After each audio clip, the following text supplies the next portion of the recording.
differently because of their illness? I try not to. But again, she's my fiance, so I have to treat her a little bit differently than other people. In what ways? Well, taking care of her, of course, and yeah, whenever she experiences back pain, I try to help her come down the stairs, give her make her breakfast, things like that. Simple little things, which I wouldn't do for other people, of course. So. Okay. If they didn't have mental illness, would you treat them differently than you do now? I probably would, but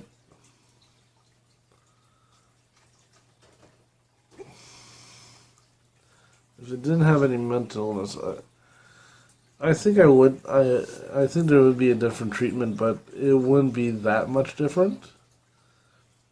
I mean, if she would ask me nicely, nicely to make her breakfast, of course I'd make her breakfast. Stuff like that. Just little things like that, of course.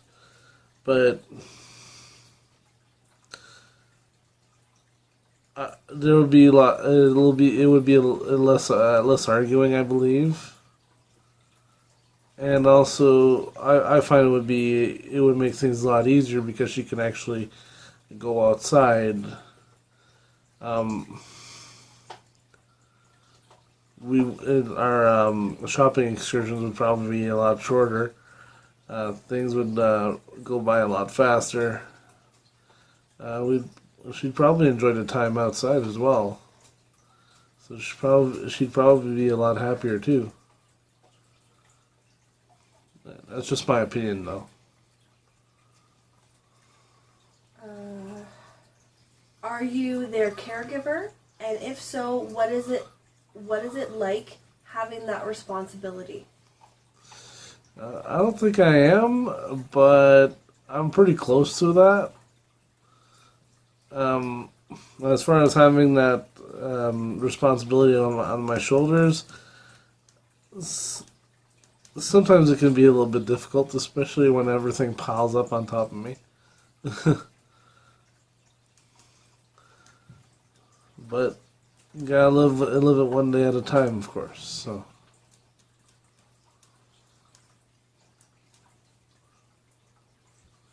Okay. Do you think people who have mental illness are crazy? If they're crazy?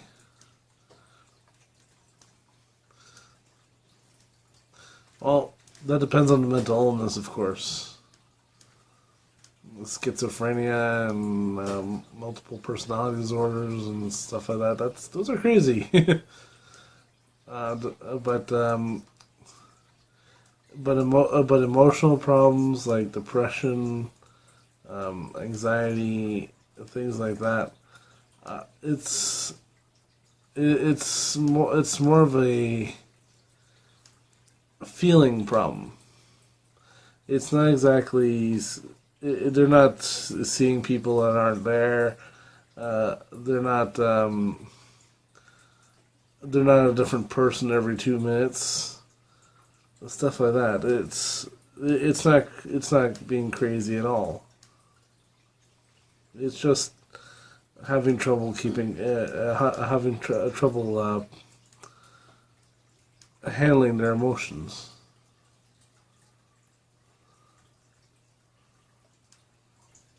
Do you think that they are making up their illness for, say, like attention? I'd have to say that some people do, and some people don't. I've known some people who've had who were diagnosed with bipolarism, and they didn't know they had it. They weren't aware of it, stuff like that. So I'd consider that to be more believable. But sometimes if it's someone that basically just comes out, oh, I have this or oh, I have that, without seeing a doctor, it's a little bit harder to believe.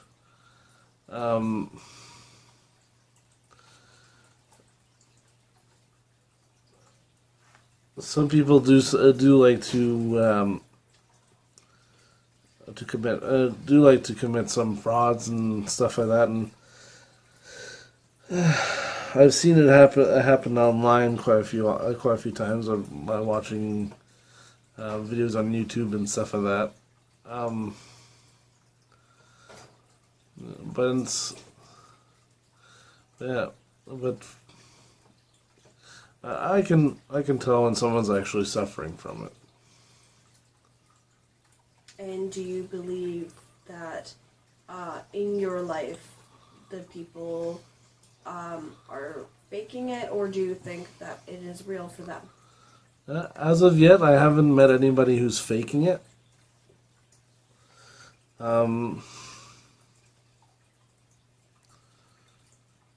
everyone I've known are actually suffering from it. They're actually having that kind of trouble. My fiance has been diagnosed with depression since she was a child, and considering her upbringing, I don't blame her. Um, but yeah, no, I haven't met anybody who's basically faking it. Okay. Do you think or believe that mental illness is real? Of course. Would you care to elaborate? If I believe that mental illness is real? Yes. Well, I've already mentioned quite a few things, as like chemical imbalances and traumatic experiences growing up. Basically, all those can result in some type of mental problem. Okay. Are there any other questions that I have not covered that you'd like to answer, or anything that you would like to add? Can't think of anything else. Okay. Is there anything that you would like to tell anybody that has mental illness? If I want to tell anybody who has a mental illness, Yeah.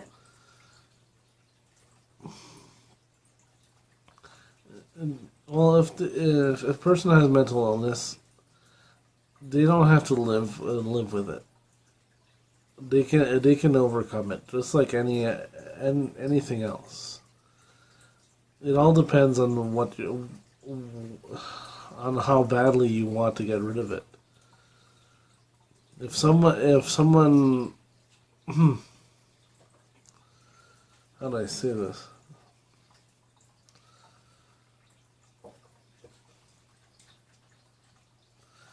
I didn't exactly suffer from depression for a while, but I'm pretty sure I was getting close to it. And I simply decided one day to simply change things. And I tried to basically figure out why I wasn't exactly happy. And the more I observed some other people, the more I started to learn that, well, ignorance is bliss. So I stopped thinking about everything. I stopped worrying about everything. And I just basically let things go. Basically, take things easy. And ever since I started doing that, things just got easier and easier for me.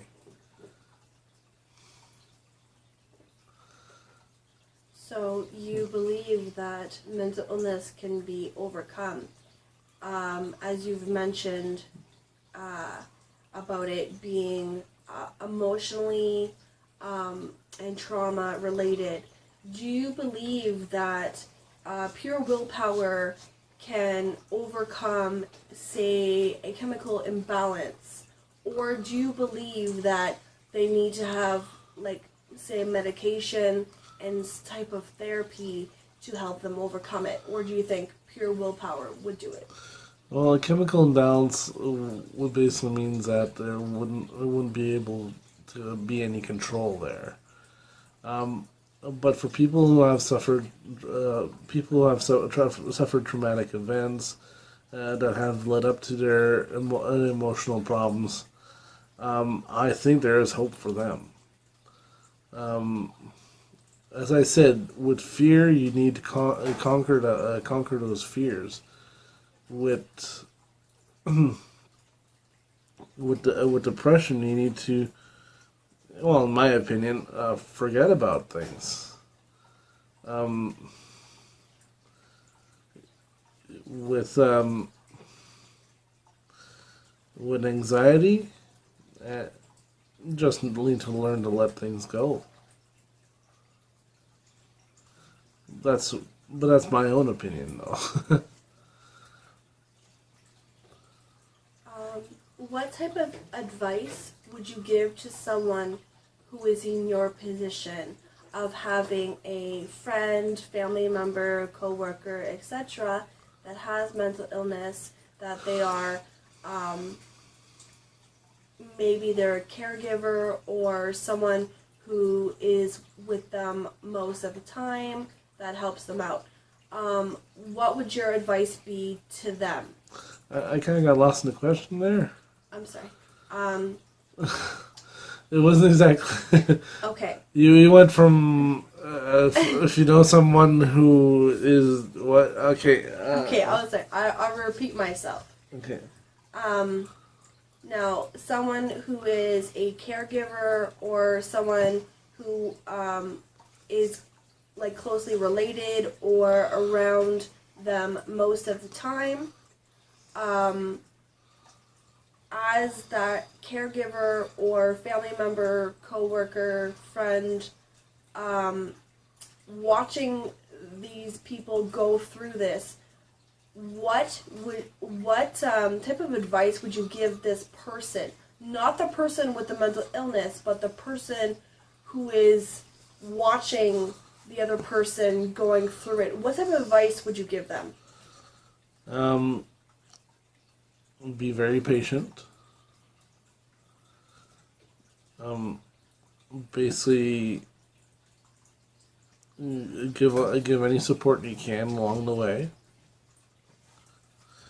Make them understand that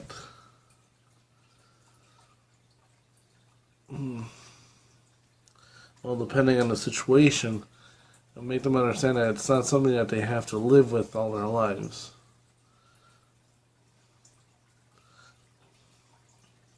And yeah, I have mentioned being supportive, right? So that's the most important part, is being supportive. Whenever they feel like conquering their fears or basically wanting to change their lifestyle, change how they view things, just be supportive. Just help them along the way.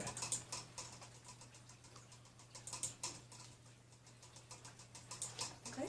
And do you have anything else to add to that, or? No, I can't think of anything else. Okay. Thank you for your time. Okay.